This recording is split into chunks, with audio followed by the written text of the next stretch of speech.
Hello, Hayley, and welcome to Women in Identity. Please, can you introduce yourself to our community and give them some insight on how you got to where you are right now? Sure, of course. Hi everyone. My name is Hayley Pereira.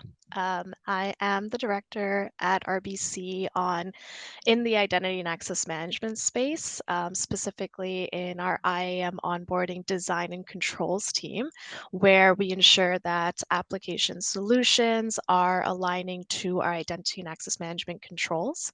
Some background of me, I started as a co-op, and I always like to bring that up because I think that experience was kind of the true start to my career path and sort of led me to where I am today. Also, a fun fact, RBC CEO is also a co-op. I went to school at U of T and I studied strategic management, where, I was originally planning to work somewhere on the business side, and then I landed my first co-op position at RBC in an access control team within capital markets. If you asked me what access control was, I had no idea at the time, but I did find it very interesting. And within the first term, I loved the role, I loved the team, and I wanted to stay on. And luckily for me, they had hired me as a part-time contractor, and so I got to work in corporate while finishing up my studies. And then after I finished school, I stayed at RBC. I guess you can call RBC my second home.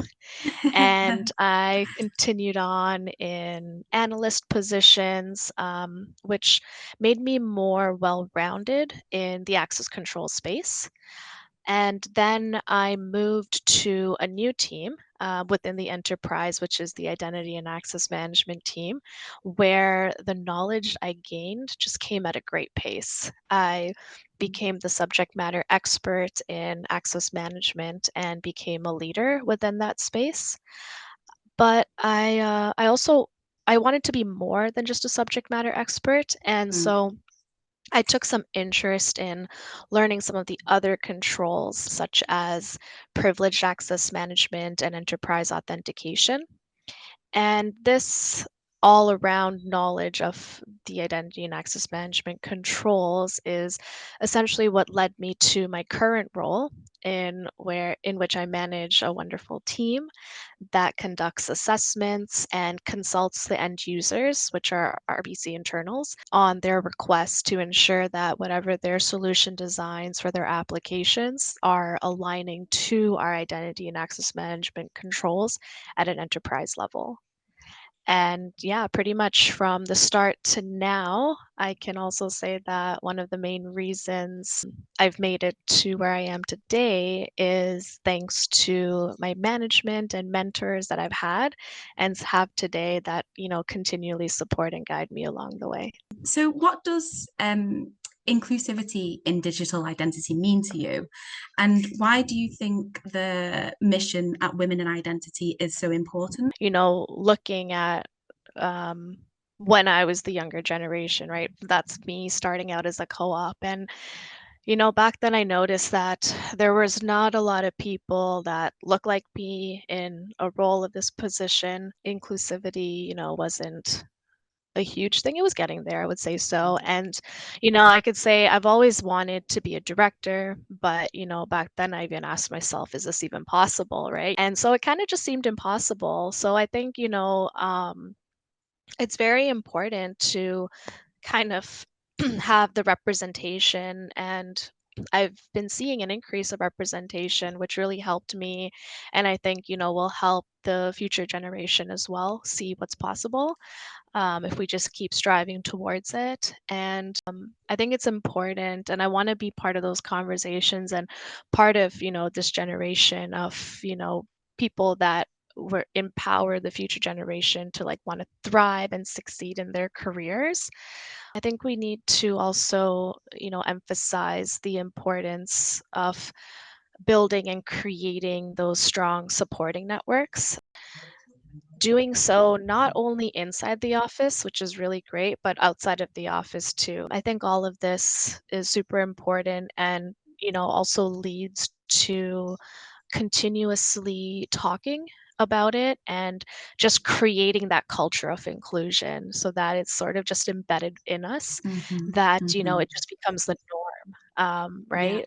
Sometimes I think that diversity and inclusion and identity inclusivity is sort of like a goal sometimes in companies, but it'd be great to have a future where it's not the goal or anything, it's just the rule. My next question, it's very actually, I think you've possibly answered it, but some of our younger or maybe less experienced supporters have told us that they can find it quite challenging to find their place in the industry. I think age is Hmm. also one of the big things as well within the industry, and a lot of the times people focus on you have to be a certain age to be at a specific level because you don't have enough Yes. experience or things like that. So I think that's also been a challenge, at least in the back of my mind. I feel like I haven't personally been through any, sort of pushback when it comes to age, but I think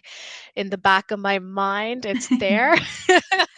Of course, you have less experience when you're younger, but you also Hmm. gain a whole bunch of different insights that you can share with your own different experiences. And I think that's also very important when it comes to inclusivity and diversity is that you know, you don't want the same age group of people always doing the same things. You're probably going to get very similar answers versus, let's take a perspective from, another age group and see how things can really change. And finally, I've just got one more question, if that's okay. How would you address tech and identity industry leaders who may not have yet considered the impact of inclusivity in their product design? Yeah, that's a, that's a great question because the first thing I think of when I hear that question is, what are you waiting for? Right? Because like so many benefits to inclusivity that I would be shocked if industry leaders weren't thinking about it today. Mhm. It creates innovation and creativity. So, like you just said, you were talking about innovation, right? If we embrace inclusivity, um, we can spark more innovation and creativity within a company, within a brand. We can consider, broader ranges and perspectives based on different users' experiences, the different teams they're in, and understanding people's needs kind of all around because you have that full diversity that's actually bringing in all of their different opinions, right? When you put a bunch of different people with different backgrounds or different experiences and viewpoints at one table, you're probably going to get nothing short of innovation. And Mhm. also, I think another thing that's important is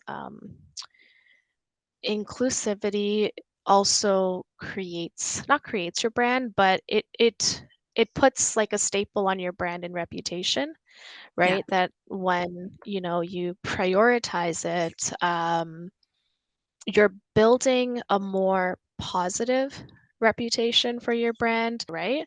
And when you have these sort of things that are all positive towards your brand, you create more loyalty. There's kind of more word of mouth and you just get a stronger image about yourself, your brand, your company, whatever it is within the industry, which in turn leads to attracting top talent. Thank you so much, Hayley, for sitting with me today. Thank you so much, and I really appreciate taking the time to sit and chat with me.